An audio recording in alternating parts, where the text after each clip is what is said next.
setiap orang yang tidak saja membaca dan dengarkan kebenaran firman Tuhan, tetapi yang setia melakukan firman Tuhan dalam hidup setiap hari.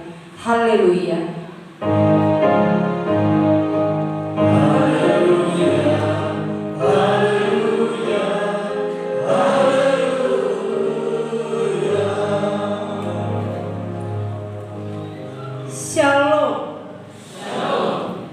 Bapak, Ibu, dan saudara-saudari yang saya kasihi dalam Tuhan Yesus Kristus, di minggu kedua bulan keluarga saat ini kita merenungkan firman Tuhan dalam tema keluarga yang bersyukur. Jemaat yang diberkati Tuhan, kata lupa akrab dalam perjalanan hidup setiap kita. Saya percaya bahwa dalam perjalanan kehidupan kita akrab dengan kata ini, lupa, atau bahasa kerennya adalah amnesia. Tidak ada satu orang pun yang dalam hidupnya mau untuk divonis bahwa dia mengalami sakit amnesia. Artinya secara medis, dia mengalami gangguan ingatan untuk tidak bisa mengingat fakta, informasi, kejadian yang pernah dialaminya. Biasanya amnesia ini terjadi ketika seseorang mengalami kecelakaan atau jatuh dari pohon, jatuh dari atas rumah karena kecelakaan tertentu. Orang bisa saja mengalami gangguan pada fungsi otak sehingga dia sulit untuk mengingat kejadian, fakta, bahkan orang-orang yang ada di sekelilingnya. Kalau hanya sekedar karena usia terus mengalami PDI, penurunan daya ingat. Kadang-kadang di rumah kalau sudah di atas umur 50-an, 60-an, kacamata ada di kepala. Tapi cari dari kamar yang satu ke kamar yang lain, lihat oma pung kacamata. Oma pusing cari, bercucu bilang oma yang di kepala tuh. Karena memang oma sudah mengalami penurunan daya ingat karena faktor usia. Dan ini jauh berbeda dengan ketika disematkan dengan kata atau istilah secara medis amnesia. Itu adalah sebuah gangguan kesehatan yang ada pada fungsi otak seseorang. Dan ini adalah hal yang menakutkan. Kenapa? Kalau hanya lupa simpan barang soal. Tapi dari perjumpaan saya dengan beberapa orang yang dikenal, ada orang yang mengalami amnesia itu sampai dia jalan ke satu tempat lupa bahwa dia tadi pergi dengan istrinya. Bahkan bisa lupa nama suami, bisa lupa nama istri, bisa lupa nama anak-anak. Itu adalah sesuatu yang menakutkan. Pertanyaannya kekasih Tuhan sekalian, bagaimana ketika amnesia ini dikaitkan dalam kehidupan iman kita? Bagaimana kalau lupa ini dikaitkan dalam kehidupan iman kita? Apakah mungkin saya dan kekasih Tuhan sekalian bisa mengalami amnesia atau lupa secara rohani? Artinya, dalam perjalanan hidup kita sudah rasa Tuhan pun baik. Kita merasa kebaikan Tuhan, kita merasa penyertaan Tuhan, kita merasa pertolongan Tuhan.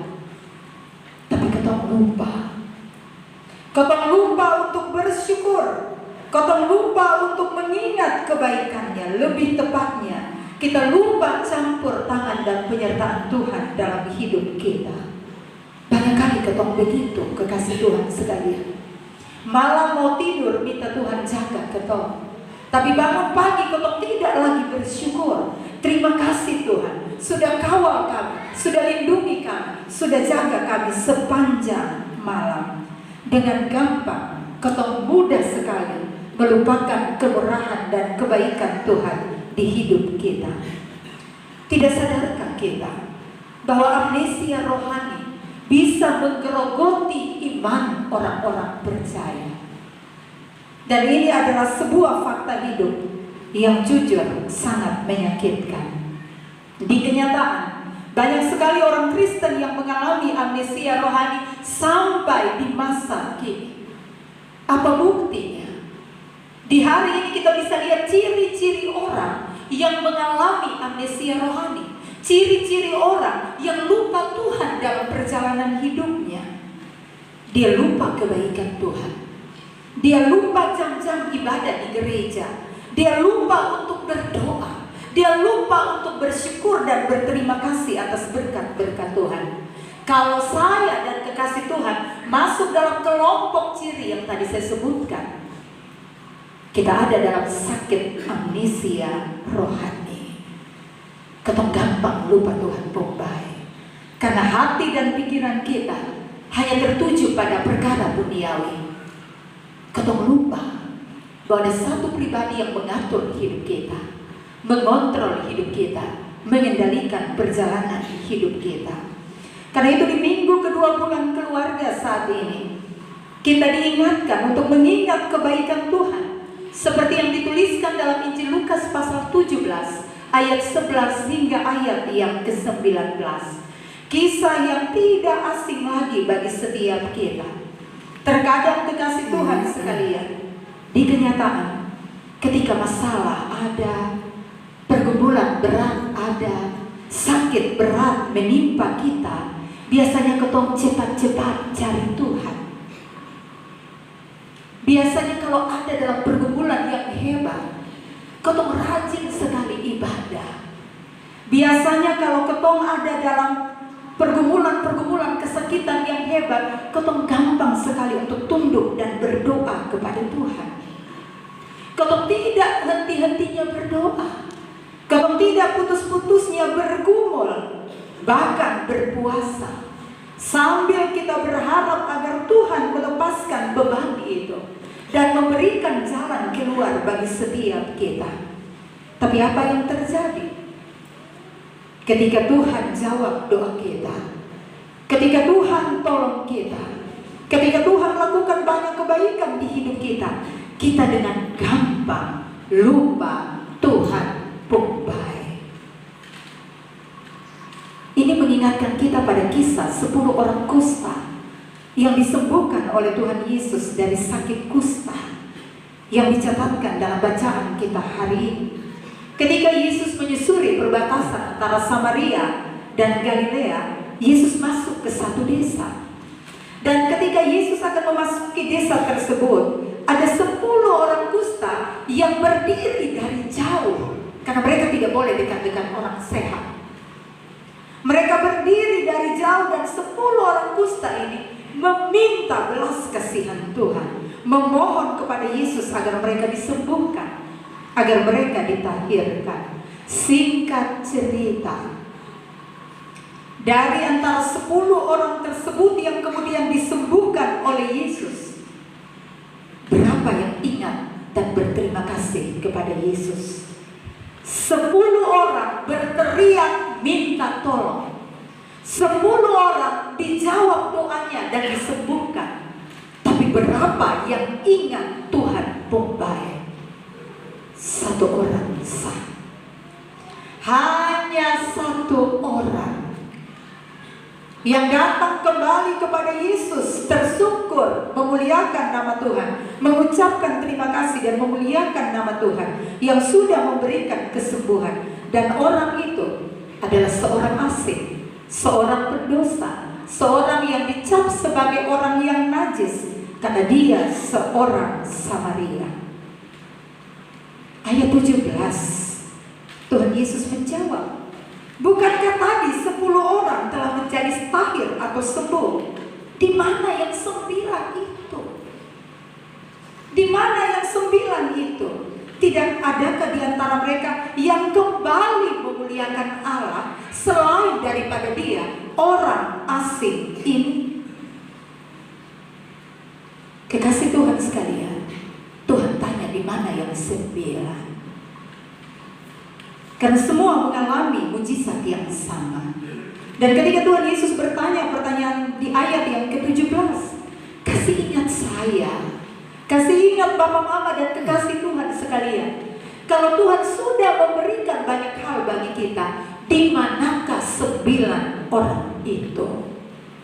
Mungkinkah saya dan kekasih Tuhan masuk kepada 9 orang yang sementara ada dalam sakit amnesia rohani, yang tidak bersyukur kepada Tuhan?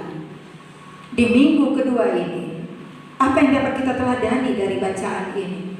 Ketika kita bercermin dari dua kelompok orang, 9-1, yang mengajarkan kita pentingnya bersyukur dan tidak bersyukur sebagai keluarga Kristen di bulan Oktober tahun ini.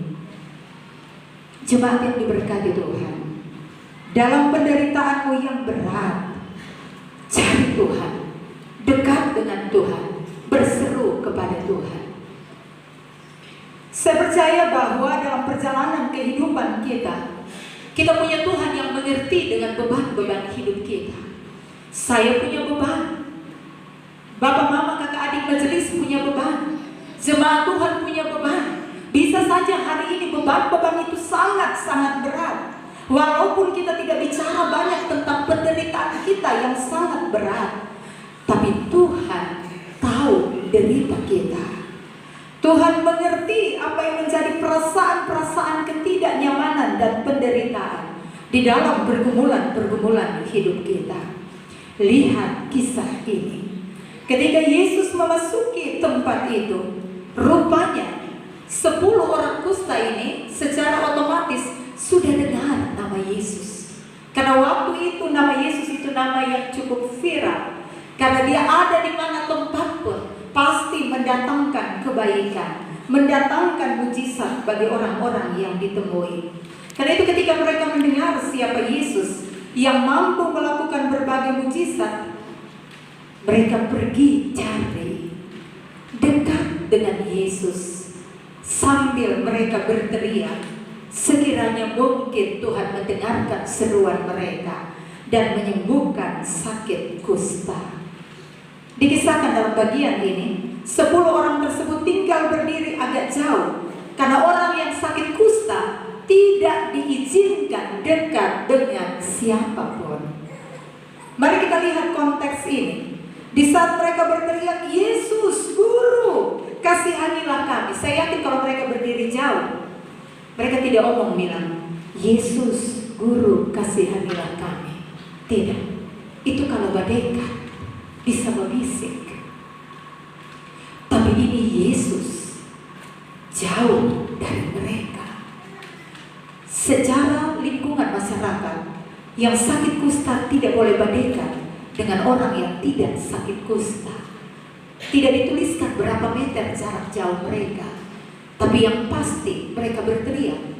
Dan Yesus ada dalam posisi yang tidak bisa didekati oleh 10 orang kusta ini. Kalau saya praktekkan, tentunya seruan mereka akan berbunyi, Yesus, Guru, kasihanilah kami. Mereka akan berteriak.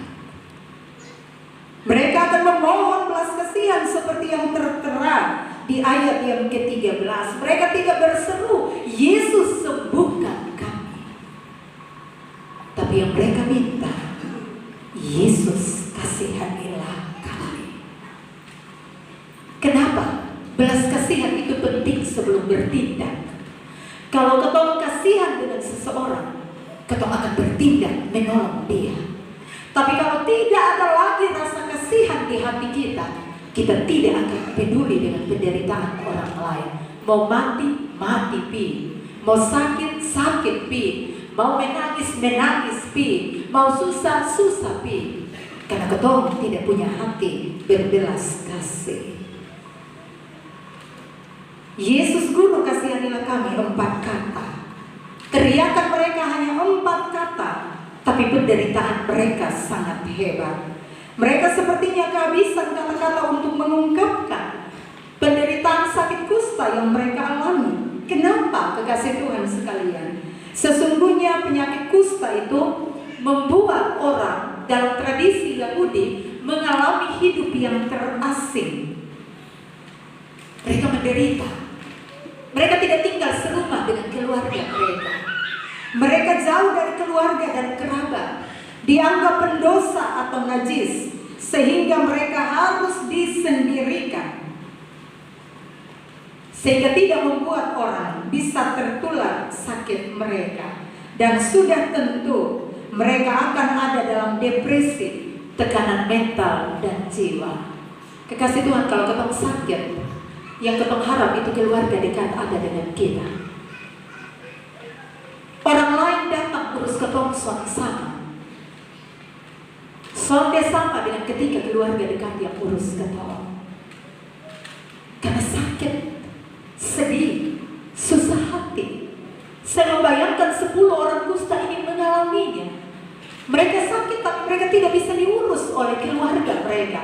Karena memang dampak dari sakit mereka itu keterlaluan. Mereka hanya bisa diurus oleh sesama yang sakit kusta.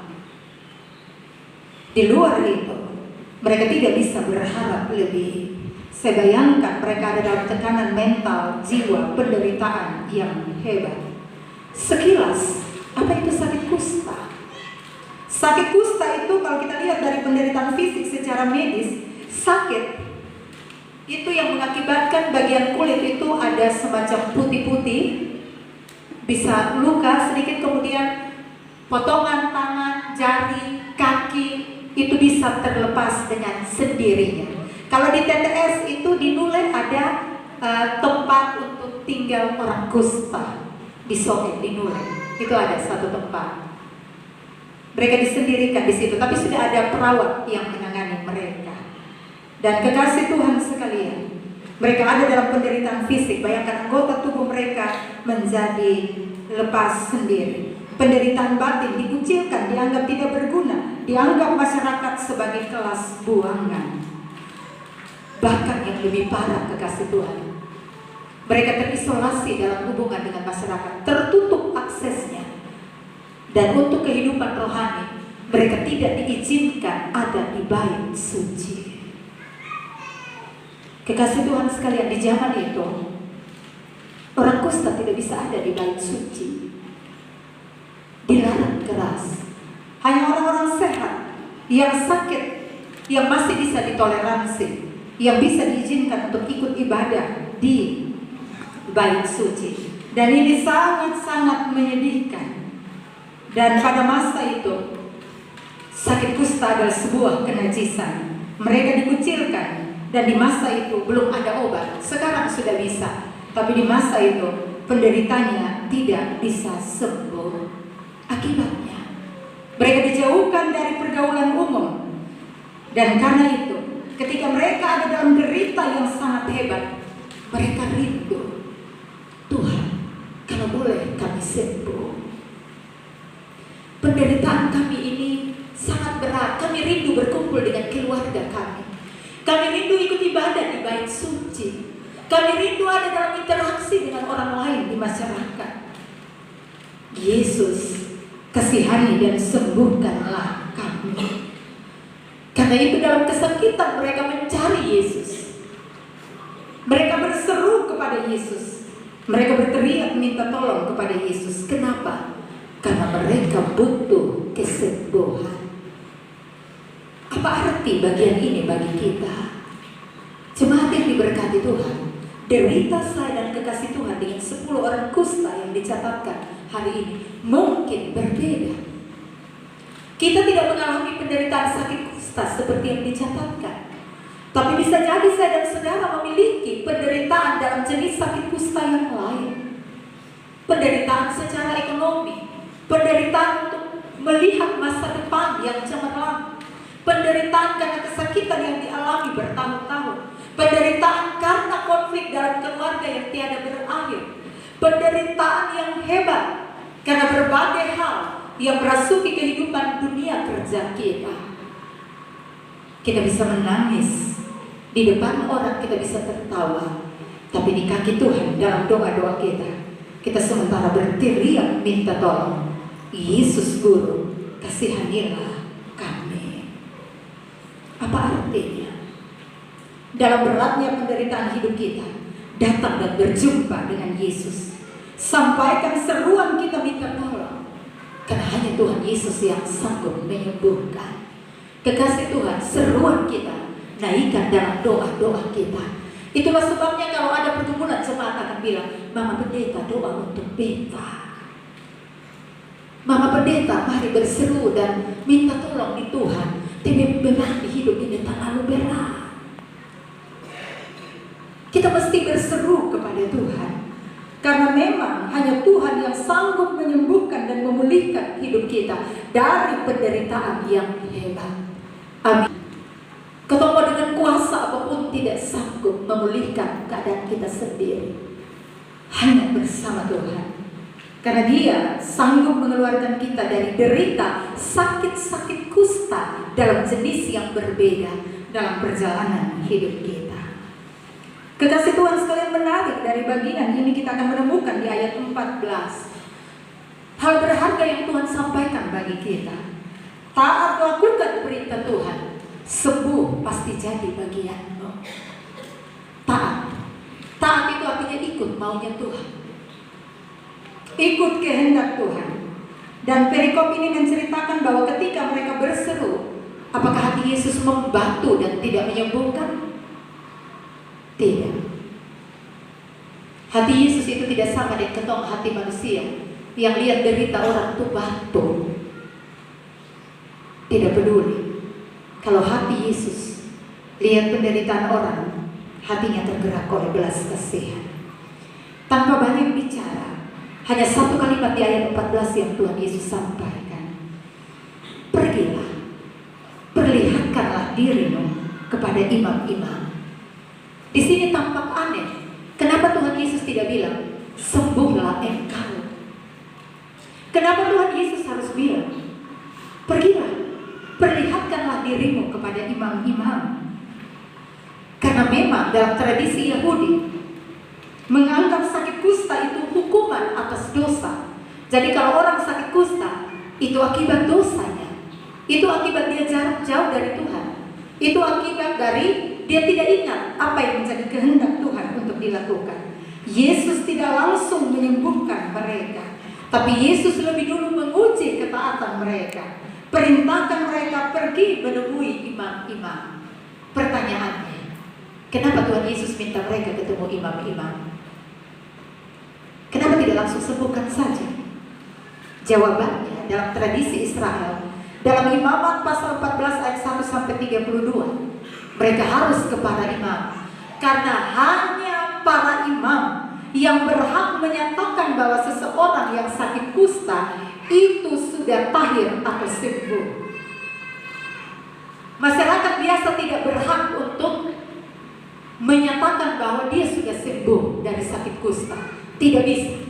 Dalam tradisi Yahudi, hanya imam yang boleh bilang dia sudah sembuh dan diizinkan untuk kembali berkumpul bersama keluarga dan ikut ibadah di bait suci. Tanpa banyak tanya, 10 orang kusta tersebut mentaati perintah Yesus dan di tengah jalan mereka sembuh. Para imam yang berhak menentukan bahwa seseorang sudah tahir dan diterima dalam kelompok masyarakat. Kekasih Tuhan, di hari ini kalau kita rindu dapat berkat Tuhan dalam bentuk apapun, miliki hati yang taat, ikut maunya Tuhan. Tetapi jangan hanya taat di saat kita ada dalam pergumulan dan butuh pertolongan Tuhan, tapi belajar taat kepada Tuhan dalam kondisi apapun. Kadang-kadang kita hanya ingat Tuhan ketika Tuhan dengar doa kita. Ketika Tuhan kemudian belum lagi menjawab doa kita lupa lagi dengan Tuhan. Terus kita bilang, sampai jumpa Tuhan di pergumulan berikutnya. Jadi kita hanya ingat Tuhan itu kalau ada susah, kalau ada air mata, kalau ada beban berat, baru kita ingat Tuhan. Kita minta pertolongan Tuhan, tapi sulit untuk taat kepada Tuhan. Sakit kusta tidak ada obatnya di zaman itu, tapi sanggup disembuhkan oleh Yesus. Saya ulangi kalimat ini.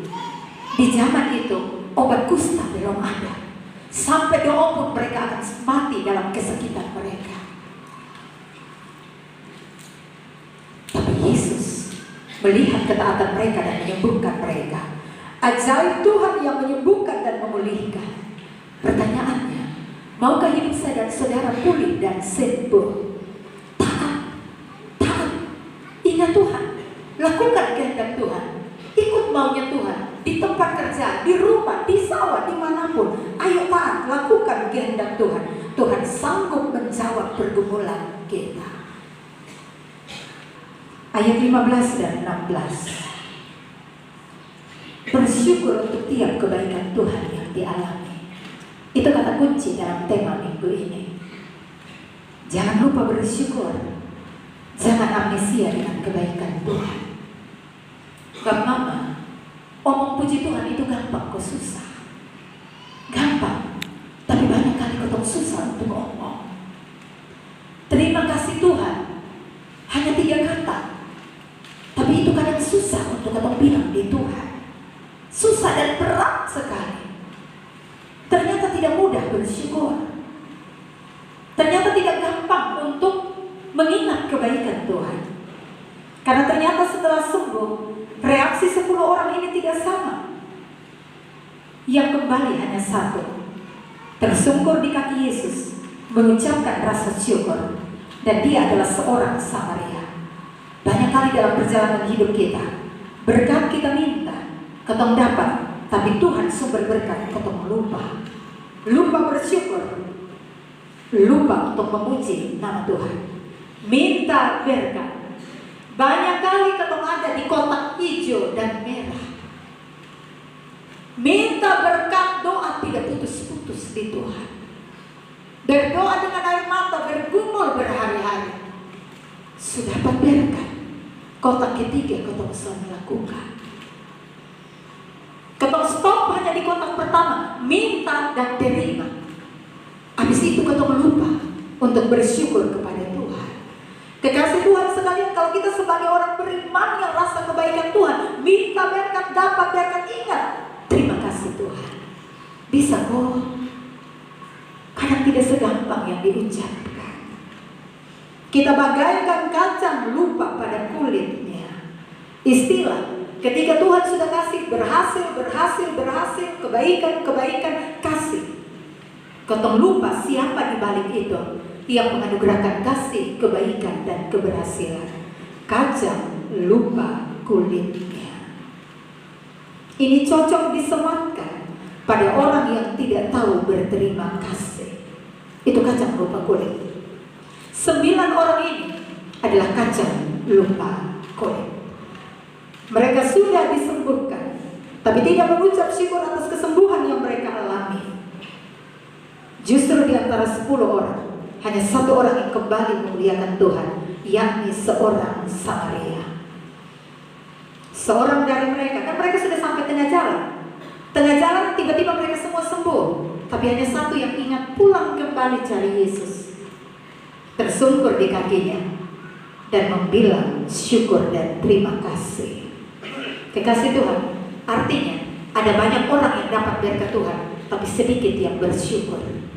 Sekali lagi, ini gambaran 9 dan 1. Ada banyak yang dapat berkat Tuhan, tapi terlalu sedikit yang ingat bersyukur.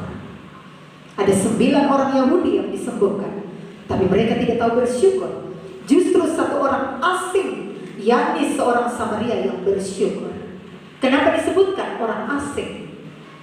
Dalam Yohanes 4 ayat 9, orang Yahudi itu tidak bergaul dengan orang Samaria. Karena dianggap najis. Kenapa? Karena dilatar belakangi oleh anggapan Yahudi waktu itu bahwa Samaria itu bukan kaum Israel murni.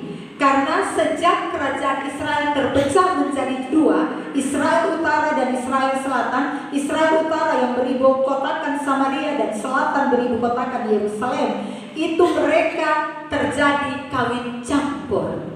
Yang di Samaria itu kawin campur dengan dengan suku-suku lain. Terjadi kawin campur dengan bangsa lain yang tidak menyembah Tuhan, sehingga orang Samaria dianggap najis. Tapi karena mereka sependeritaan, mereka hidup sama-sama. Kekasih Tuhan sekalian, ternyata yang Israel murni lupa Tuhan pun baik. Yang orang asing yang justru ingat Tuhan pun baik. Ini hati-hati kekasih Tuhan. Karena terkadang kita yang Kristen dari lahir belum tentu hidup dipenuhi dengan ucapan syukur. Ada orang yang mungkin dia berpindah keyakinan lebih Kristen dari kita karena hidupnya dipenuhi dengan ucapan syukur. Ini menjadi sesuatu yang mengingatkan kita Namun orang Samaria lah yang kembali kepada Tuhan dan bersyukur. Kenapa? Karena dia sadar semua kesembuhan yang dia dapat itu karena anugerah Tuhan. Orang Samaria ini tahu diri, sadar diri, dia sembuh, tidak dianggap najis lagi, tidak dianggap orang buangan lagi. Dia masih bisa berkumpul dengan keluarganya, dan itu hal yang berharga. Dan di ayat 9, ayat 19, pada akhirnya kepada orang Samaria itu Yesus menyatakan, berdirilah, pergilah, imanmu telah menyelamatkan engkau. Dia tidak saja sehat secara fisik, tapi diselamatkan secara iman. Hidupnya diselamatkan. Apa arti firman Tuhan ini bagi kita? Jemaat yang diberkati Tuhan, coba lihat kehidupan pribadi kita masing-masing. Lihat di hidup kita. Apakah kita masuk dalam kelompok 9 orang yang tidak tahu bersyukur, yang tidak sadar diri ketika merasa Tuhan punya baik? Ataukah kita masuk dalam kelompok yang kecil dan sedikit, hanya 1 orang yang sanggup mengingat kebaikan Tuhan? Karena Tuhan sanggup memberi lebih dari apa yang diminta dan didoakan. Orang yang tidak tahu berterima kasih akan selalu mengeluh dalam hidupnya. Sudah dibantu oleh Tuhan, masih mengeluh. Sudah ditolong Tuhan, masih bersungut-sungut. Sulit sekali untuk bilang, puji Tuhan, terima kasih Tuhan. Doa dan puasa, waktu meminta pekerjaan, doa, puasa, berhari-hari, Tuhan kita mau untuk dapat kerja. Sudah dapat pekerjaan, mengeluh lagi, tidak bersyukur. Besok kuat dengan beban kerja Tuhan. Dem bos terlalu jahat, gaji sedikit anak, kerja susah, tempat kerja jauh. Dulu minta kerja, Tuhan sukasi, mengeluh, itu ketolong. Berdoa minta di Tuhan, Tuhan sudah kasih jodoh, tidak bersyukur, mengeluh lagi. Tuhan, jodoh yang Tuhan kasih terlalu cerewet, terlalu cuek, kurang perhatian, kurang cantik, kurang kaya, kurang tinggi, kurang putih, kurang pengertian, kurang semuanya. Minta, Tuhan sukasi, mengeluh lagi, tidak bersyukur. Di sini ada? Tidak ada. Semua bersyukur Bapak Musa bersyukur untuk Mama Mevi bersyukur. Jadi kita cari manusia yang tahu bersyukur. Nah, ini contoh nyata yang saya sederhanakan. Masih mau bersuara. Saya baca yang tulisan biru, jemaat Tuhan baca yang tulisan merah, karena ini tentang bersyukur. Di kenyataan, waktu belum dapat kerja, berdoa sambil menangis minta pekerjaan ke Tuhan.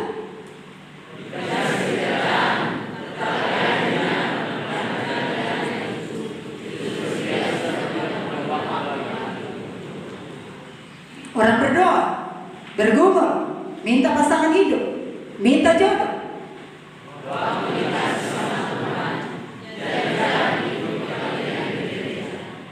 Ada bertobat, pernah minta dan Tuhan kasih, pernah berlutut menangis memohon dan Tuhan kasih. Ingat Tuhan, bersyukur dan bilang terima kasih Tuhan. Jangan semua Tuhan sukasi. Katong susah ada waktu lagi dengan Tuhan.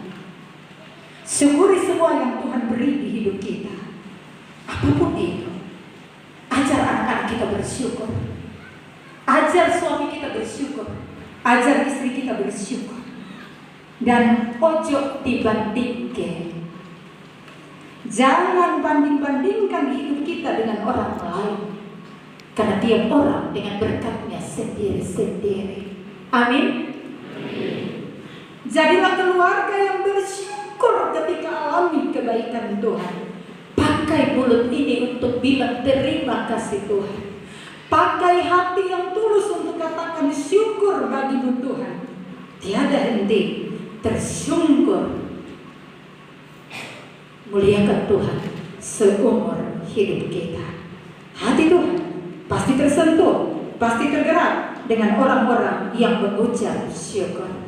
Selamat untuk terus bersyukur kepada Tuhan atas setiap hal yang telah dialami di hidup kita. Amin.